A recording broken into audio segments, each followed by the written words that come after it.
Good day, viewers. You are welcome.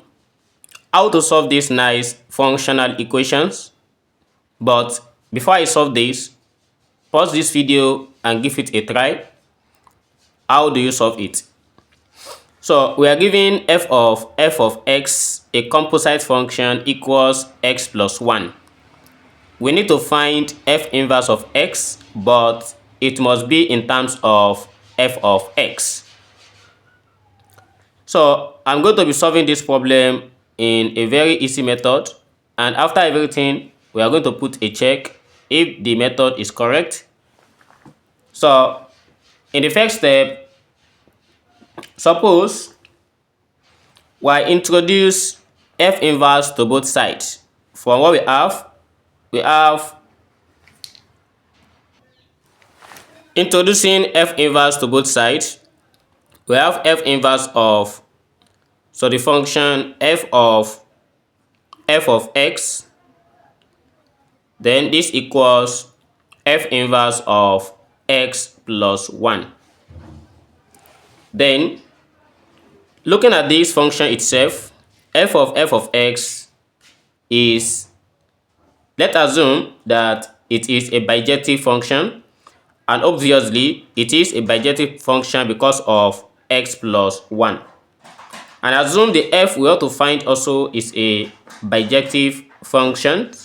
So therefore, this side f inverse of f of x. So when this f inverse multiply f, this left hand side becomes f of x equals f inverse of x plus 1. So this is what we are going to have. And let's call this one equation 1. And next, for the step 2, I want to find x. And what I will do is, in this equation 2, I'm going to be replacing every single x by f inverse of x. So here we are going to let y to be equals f inverse of x. So if y equals f inverse of x, then so changing this x to f inverse, we are going to have f inverse of x equals f inverse of, so the x here also changed to f inverse of x, then plus 1. So this is what we are going to have. But f inverse of x, when f cancelled f inverse, we are going to get x equals f inverse of x, then plus 1. So I can call this one equation 2. And in the next step, suppose we introduce f to both sides. So in this equation 2, let's introduce another function f to both sides. So therefore we have f of x equals f inverse of x plus 1. So all in brackets. And for f and f inverse, both cancelled each other. So we have only f of x equals f inverse of x plus 1. And with this only, since we need to get f inverse of x and in terms of f of x, so what we will do here is, we are going to make f inverse of x the subject of the formula by transferring 1 to this side. So therefore we have f inverse of x equals f of x minus 1. So this is what we get for f inverse of x. But how can we check if this truly satisfies the given function? So let's try and do a quick check of this. But wait, have you subscribed to this channel? Please do it now and turn on the notification bell. and let's see how you solve it in the comment box. So let's try and put a quick check, but before that, we need a consistent linear solutions. So initially, we have f of x equals x plus 1. To get f of x here, the f of x here is given as x plus 1 over 2.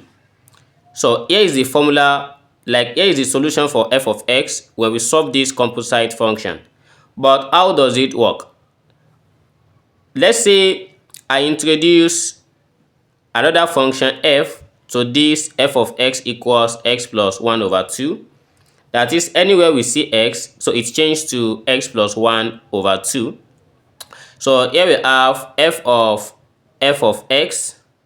So it will be equals f of x plus 1 divided by 2. But x itself is x plus 1 divided by 2. So with this equals x plus 1 over 2 plus 1 divided by 2. And this gives us x plus, here 1 over 2 plus 1 over 2, that is 1. So therefore f of x is x plus 1 over 2, as only f of x is x plus 1 divided by 2. Then how can we now prove that f inverse of x equals f of x minus 1? So the first thing is, considering from f of x equals x plus 1 divided by 2. So I want to find the inverse of this. So if I let y equals f of x, so we know that x equals f inverse of y. And by this, we have y equals x plus 1 over 2. And by making x the subject of the formula, we are going to have x equals y minus 1 divided by 2. But x is f inverse of y. So replacing it, we have f inverse of y equals y minus 1 divided by 2. And then changing this y to x. So we are going to have f inverse of x equals x minus 1 divided by 2. And looking at this truly works, because from the result we get f inverse of x equals f of x plus, we get f of x minus 1. And we try to look for f of x minus 1. So for f of x minus 1, so this will give us x plus 1 over 2 minus 1.